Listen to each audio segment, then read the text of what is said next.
Welcome to my channel. How to initialize Brother DCP-T530DW printer, full setup guide 2026.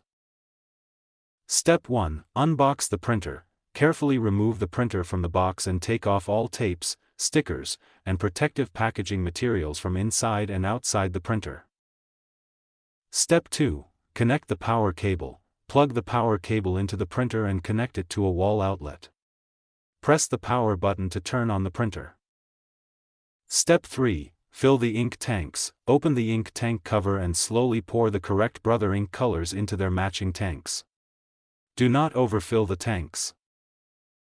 Step 4. Install the print head. Open the scanner cover and insert the print head into the correct slot. Lock it properly before closing the cover. Step 5. Load paper into the tray. Pull out the paper tray and place A4 papers neatly inside. Adjust the paper guide so the paper fits correctly.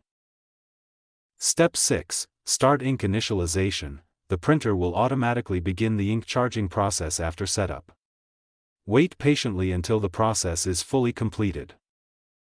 Step 7. Set language and region. Use the printer display panel to select your preferred language, country, and basic printer settings.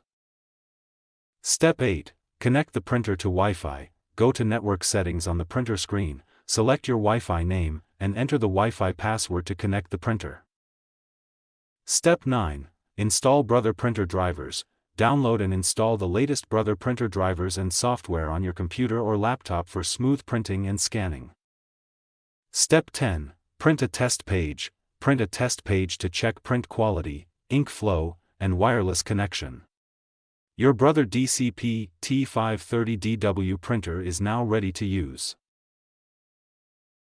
Thanks for watching.